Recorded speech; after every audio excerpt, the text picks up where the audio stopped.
Hello and welcome back to the NAS Metal Production Channel here at YouTube. Welcome to another review episode, which I haven't done one of these in a while, and that's due because I've been taking a break almost once in a while. So, if I ever end up taking another break after doing a couple of reviews, or even several reviews, do not be surprised. Alright, so, today's album review goes, of course, to the 13th studio album from, of course, Whitesnake. That's, of course, titled Flesh and Blood. This was released back in the May 10th, which was definitely many months ago. I didn't get this, I think, until, June, until June of this year. Because somehow, here in town, it was difficult to get a hold of. I found it in Reno at one of the Walmarts there. Anyways, this is the 13th studio album from Whitesnake. This would be, of course, for those who don't know, Whitesnake was formed pretty much from technically almost, I don't want to say the ashes of Deep Purple, but it definitely was formed after the breakup of Deep Purple because of that time, because David Coverdale was the singer. Band broke up in 1975 after releasing Come Taste the Band, or it was 76. I think it was either 75 or 76, and David Coverdale formed it later on. In a way, almost turned into a unofficial mock, I want to say Mach 5 lineup of Deep Purple when introducing members such as John Lord and, of course, Ian Pace in 1980. So it just ended up becoming like an unofficial lineup of Deep Purple then. But the minute after Ian Pace and John Lord left, and getting into, of course, albums such as Slide It In, and then, of course, the very popular 1987 album, it just ended up turning into David Coverdale's own band, in a way. And kind of far off from the sort of Deep Purple sound. And from there on, everything was more inspired by the hair metal, or just straight up really overly commercially, just very slick, produced, heavy hard rock from that time frame. Very reliable on big hooks, big sound, big riffs, and just big production all around that definitely sounds like it should fit the arena. That kind of sound. So that's what, even though that album, it definitely retained at least some of that sort of classic Whitesnake or Deep Purple sound, it's just that on albums such as Slip of the Tongue and everything end up going in a more different direction in some ways. But I think into the 90s, I guess there was a difference. I don't know. But this right here, this would be follows after 2015's The Purple Album, and of course 2011's Forevermore.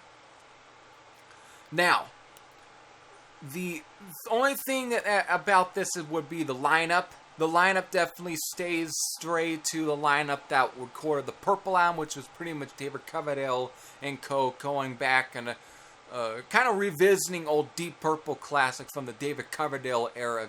Deep Purple like Burn, Stormbringer, and Come Taste the Band. So it pretty much features, at least it was all that, but the lineup is definitely the same as there, because Joel Hoekstra had replaced Doug Aldrich, who was with Whitesnake for definitely quite a while, for sure.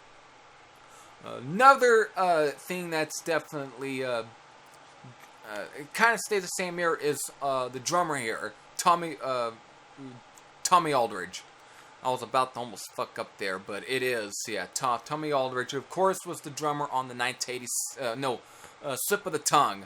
But Tommy Aldridge, of course, is a veteran drummer. First started playing in bands such as Black Oak, Arkansas, then, of course, ended up playing with, like, Pat Travers, Ozzy Osbourne, Ted Nugent, Motorhead for a while, March or Die, and just so many other bands. It's like it's crazy for me to even just to go into the bands that he has drummed for over the years.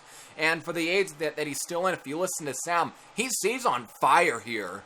The guy is, for the age that he's in, he's like hitting every single cylinder. So it's time to finally get into some of it. Besides name dropping one more person. It's actually mostly, I guess you can say, a guest musician, but it seems to be part of the actual lineup here, and that's keyboard player Michele Lupi, I guess is the way to pronounce his name. To Italian keyboard, play with some sort of Italian power metal band. Definitely his keyboard stuff here and there.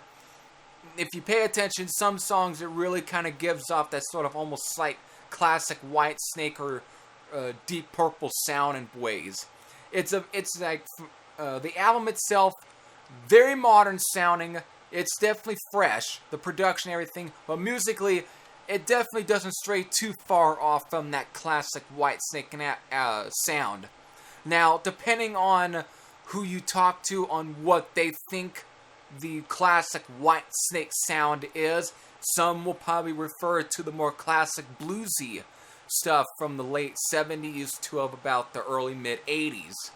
Or classic sound would be the more sort of arena-based, heavy, hard rock of albums such as maybe Slide It In, even though I kind of consider Slide It In more like a transitional album. But again, that, and of course, the 87 album and Slip of the Tongue. If you ask me, when listening to this album, I've, especially with the very first track, Good to See You Again, I've heard many people's reactions to some of this album, or little reviews or so on either platform sites like either Amazon or even certain, let's say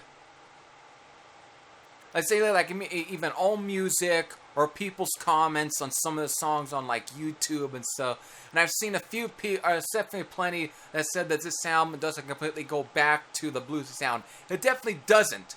However, if you pay close attention to some of these songs, especially like Good to See You Again, you will definitely hear some of that mixed in there. There is some of that bluesy stuff that's mixed in here. It's just not completely upfront due to the production, which definitely takes a more modern approach to the production style on albums such as the 1987 album and Slip of the Tongue. Even though I think this album has a much better, more coherent production than Slip of the Tongue. That's my opinion. But musically, it's definitely mixed in there. Just listen to some of the slide guitar licks that are heard in songs such as Good to See You Again, Gonna Be Alright, Shut Up and Kiss Me, even Flesh and Blood, the title track here, or even Get Up. You'll definitely hear some of that slide guitar stuff, which was not so much apparent on albums such as the 87 album or even Slip of the Tongue, but very more apparent on a lot of the classic bluesier albums, because dating to a guitar player such as Bernie Marsden or Mickey Moody. Those type of guitar playing during their days with Whitesnake. It definitely at times harkens there. It's just mixed in, and you have to really pay close attention to some of that. And I definitely also should point out that when first putting on first putting this CD on in the car and hearing Good to See You Again and hearing those slide guitar parts, I swear, it's almost like if David Coverdale went and used some sort of black magic to almost resurrect the late Tommy Bolin, because it very much sounds like something that could have easily been on Come Taste the Band. It's crazy, but that's the way I kind of get from that track. And it's definitely a great opener. Just some great songs. Again, this is all 13 songs. I think it's almost like a little over 50 minutes long, actually, if I am correct. Released on Frontiers Records. To me, it's just a really good album. I can go into every bit of the song details of like the whole, just the detailing and the song by song approach or so of this review, and just go into every detail, what is different about each track or what's similar. But I think in this case I don't think so, because each and every one of these songs I say are pretty good.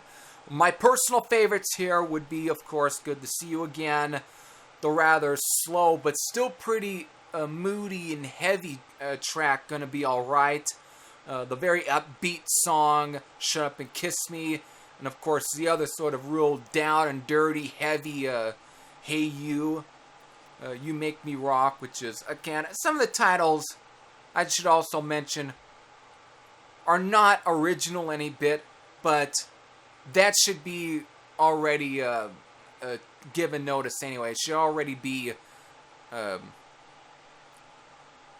expected, because of if you look at even some of the really earlier Whitesnake albums, there's always some rather goofy or hokey kind of song titles on them. It's just all good, fun, get up off your butt, and just have a good time, hard rock and roll. Plenty of it. Again, I'm just going into some of the favorites here, being like Trouble Is Your Middle Name, the title track, Well I Never, of course Get Up, which is one of the more upbeat, faster tracks off this album, and of course Sands of Time, which is a song that ends the album. And Sands of Time, to me, almost sounds more like a Rainbow track for some reason, like if David Coverdale went and replaced Ronnie James Dio in Rainbow, or even Graham Bonnet. It's got that kind of feel for some reason, and not so much a Whitesnake or Deep Purple sound, even though it's close, but it just sounds that way, and I think it's rather cool. So overall, I think it's a solid album. I've probably played this sound quite a bit now. It's just, I think it's just that pretty good of an album, and in the age of some of these guys are in, it's just great, especially for guitar player Reb Beach, of course, who debuted with Whitesnake on Forevermore. And I think his guitar playing is great on here. I really prefer this style of guitar playing because it's still bluesy. It still has that bluesy feel to it, and I prefer this to Steve Vai's or almost Eddie Van Halen flashy, hear me play, hear me strut my stuff kind of guitar playing on Slip of the Tongue.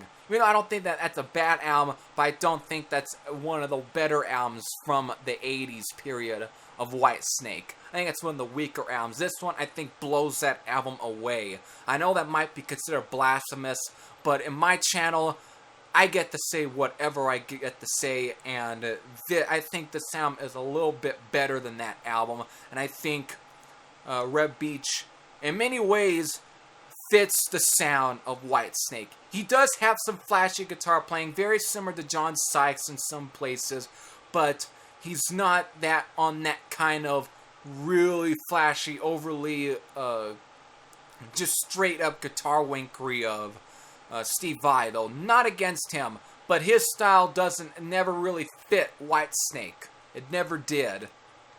It definitely fits stuff like David Lee Roth and so on, but it never fit Whitesnake.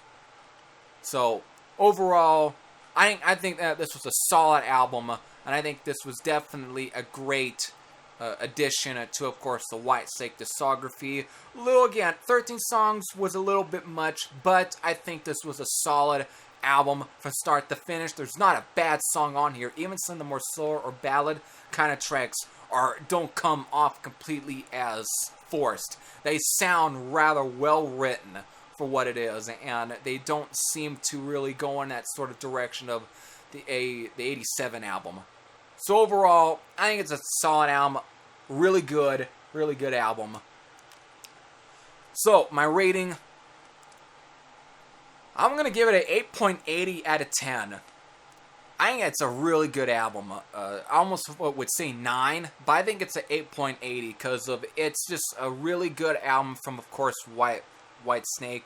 Some great guitar playing, great dual guitar parts here and there. and a solid song rhythm section. There's just nothing bad on this album, and David Coverdale sounds good for the age that he's in. It's just great. So with that, if you have listened to this album, definitely let me know what you think. If you haven't, I definitely recommend it. So with that, I hope you all enjoyed. This is Every Thrashes. I'm out. And I'll see you all again here real soon this week. So take care, everyone.